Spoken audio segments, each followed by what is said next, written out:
السلام علیکم۔ عشا Pakistani YouTube channel کی طرف سے محمد حنیف نجم، اس دعا کے ساتھ کہ اللہ تعالیٰ آپ کو اپنے عزیز و اقارب میں اور اپنے گھر والوں کے ساتھ ہمیشہ خوش رکھے۔ آغاز کرتے ہیں۔ پڑھتے رہو درود، مومنو ڈیوٹی یہی تو ہے۔ پڑھتے رہو درود، مومنو ڈیوٹی یہی تو ہے۔ سارے جہاں کی مومنو بیوٹی یہی تو ہے۔ صلی علی نبینا،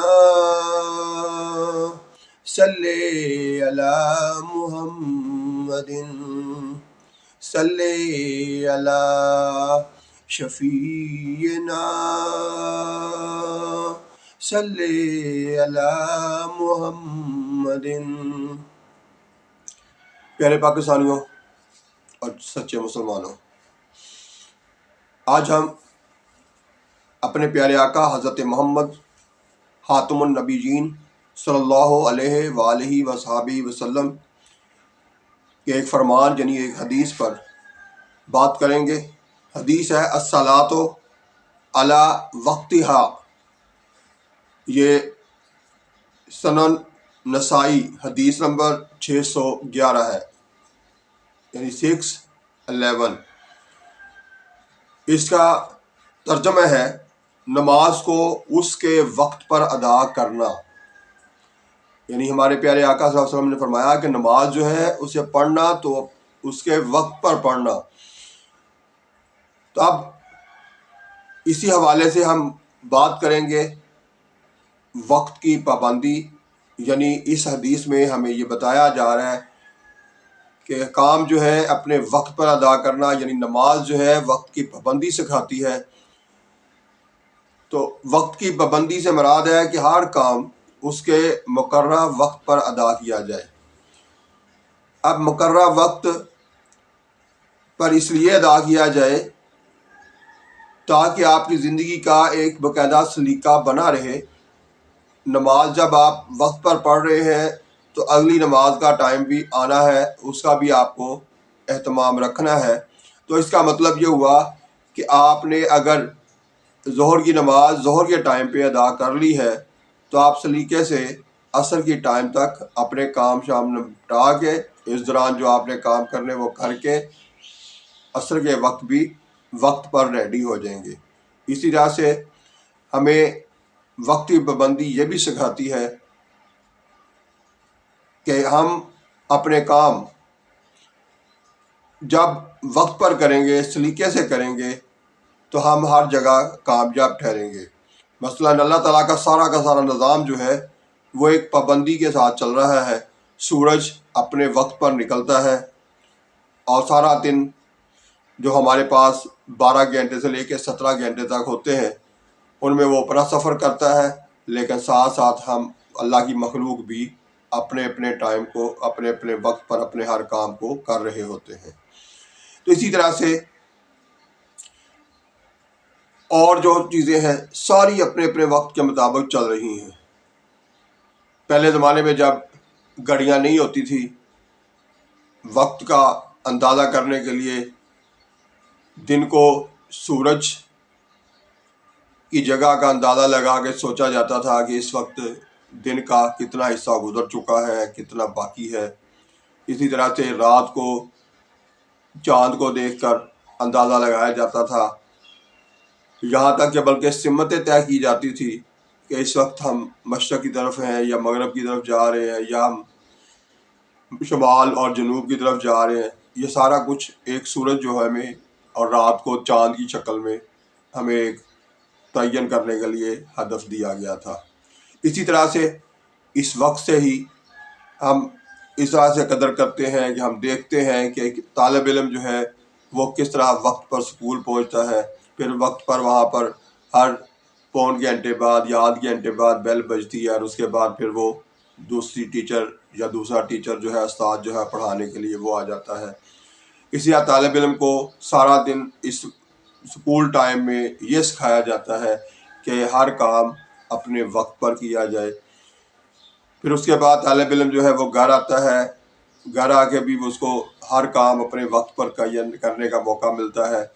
تو پابندی وقت جو ہے وہ ہمیں یہ سکھاتی ہے کہ ہمیں ہر کام جو ہے اپنے سلیقے اور طریقے سے اپنے ٹائم کی محدود مدت میں رہتے ہوئے کرنا ہے۔ تو پیارے پاکستانیوں،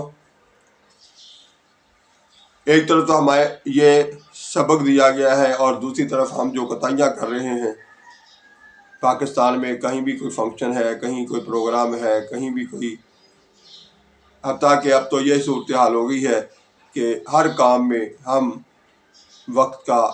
پابند رہنا پسند نہیں کرتے۔ مثلا کہیں کوئی فنکشن ہے تو ہم وہاں پہ اگر ٹائم انہوں نے کہا ہوا ہے 10 بجے کا تو ہم 11 بجے کے بعد وہاں پہنچتے ہیں اور وہ فنکشن اسی وجہ سے لیٹ ہوتا ہے۔ تو یہ چیزیں جو ہیں یہ اپنے اندر جو ہماری خامی آتی جا رہی ہے اور یہ بڑھتی چلی جا رہی ہے، اس کو ختم کرنے کے لیے ہر کام کو وقت پر کرنے کی عادت اپنائیے۔ یہ ہمیں جب تک زمانہ طالب علمی تھا اس وقت بھی یہی سکھایا جا رہا تھا۔ اب بڑے ہو گئے ہیں تو باقاعدہ ہم خود پڑھ سکتے ہیں، اس میں قرآن پاک سے بھی اگر ہم اسے تلاوت سے روزانہ کریں اور اس کا ترجمہ پڑھیں تو اس پر سے بھی ہمیں یہی سبق ملتا ہے۔ اسی طرح سے جیسا کہ آج میں نے حدیث ایک پڑھی ہے،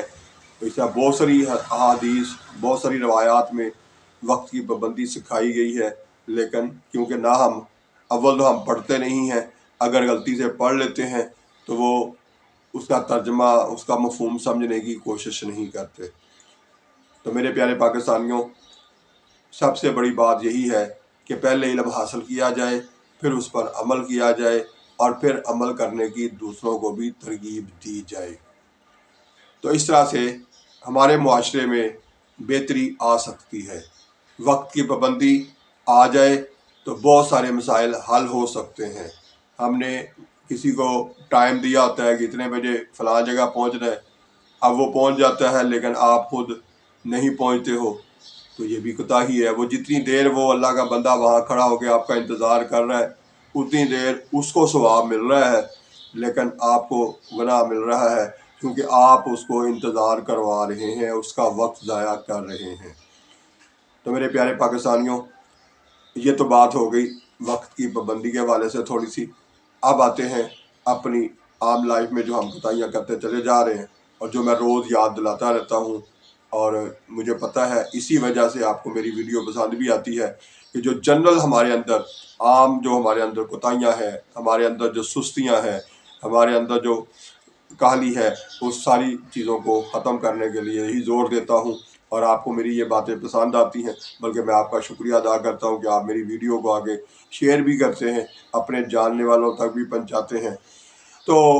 اب یہ ہے کہ ہمیں بعد روٹین کی جو ہے وہ کریں گے کہ ہمیں سب سے پہلے تو کوشش کرنی ہے کہ غزہ یعنی فلسطین والوں کی حمایت میں ہم نے کوشش کرنی ہے اپنی، اور کچھ نہیں کر سکتے، کوئی بڑا احتجاج نہیں کر پا رہے تو یہ چھوٹا احتجاج ضرور کیجئے کہ اسرائیلی مصنوعات کا بائیکاٹ جاری رکھیے۔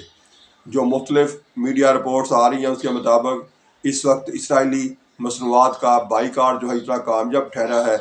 کہ آپ کی اتنی کوششوں سے یہ فائدہ ہوا ہے کہ 70% اسرائیلی ادارے اور کمپنیاں جو ہیں وہ اب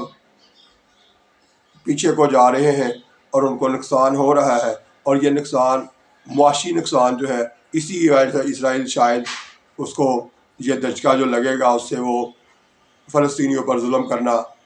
نہ صرف کم کرے گا بلکہ اسے مجبوراً بند بھی کرنا پڑے گا۔ تو پیارے پاکستانیوں، ہمیں اپنے اس عمل کو مزید بہتر کرنا ہے، مزید کوشش کرنی ہے کہ یہ جتنی بھی اسرائیلی مصنوعات ہمارے ملک میں دستیاب ہیں ان سب کا بائیکاٹ کریں۔ بلکہ میں نے تو دیکھا ہے کہ بعض اسٹوروں پہ اب جو اسرائیلی مصنوعات ہیں ان کے ساتھ مزید لالچ دینے کے لیے، خریداری کو اپنی کو بہتر کرنے کے لیے انہوں نے ساتھ ریٹ بھی کم کر دیے ہیں، بلکہ ساتھ مختلف گفٹ کی صورت میں انعامات بھی دینے شروع کر دیے ہیں۔ لیکن اس کے باوجود ہم پاکستانی نہیں بلکہ پوری دنیا میں جہاں جہاں بھی بے حسی نہیں ہے، انسانیت کو انسانیت کا درجہ دیا جاتا ہے، وہاں پر یہ ہے کہ تمام اسرائیلی مصنوعات کا بائیکاٹ جاری ہے، اور وہ اس کا فائدہ پاکستان کو نہیں بلکہ فلسطینیوں کو اس قدر ہوگا کہ آگے چل کے ان کو مزید جو تکالیف مل رہی ہیں، جو وہ وہاں پہ دکھ سہ رہے ہیں، تکلیفیں برداشت کر رہے ہیں، ان کو شاید جلدی ان سے چھٹکارا حاصل ہو جائے اور ہم دنیا میں کامیاب ٹھہریں۔ اسی طرح سے سوشل میڈیا پر کوشش کریں زیادہ سے زیادہ اسرائیلی مظالم جو ہیں ان کو دوسروں تک پہنچائیں، شیئر کریں،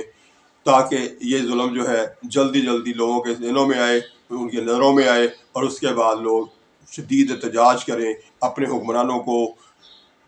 مجبور کریں کہ وہ اسرائیل کے خلاف ڈھیلے ڈالے بیان دینے کے بجائے سخت بیانات دینا شروع کریں، تاکہ اسرائیل کو ہوش کے ناخن لینے کا موقع ملے۔ اسی طرح سے ہمیں کوشش کرنی ہے، اپنے اندر بھی جھانکنا ہے کہ اپنے اندر کون سے لوگ ہیں جو جھوٹ بول بول کے،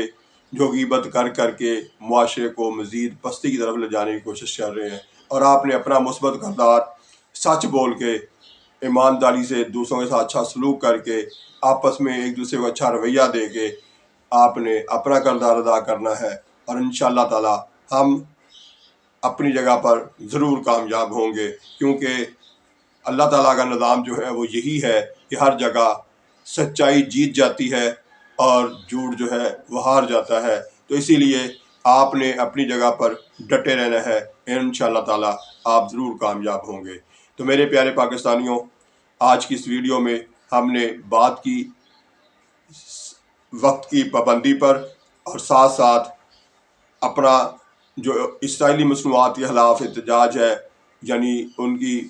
کا بائیکاٹ جو ہے وہ جاری رکھنے کے پر بات کی۔ اس بات کو دوسروں تک بھی پہنچائیے، تاکہ زیادہ سے زیادہ اسرائیل کو نقصان پہنچایا جا سکے اور اپنے فلسطینیوں کو ان سے بچانے کی کوشش کی جائے۔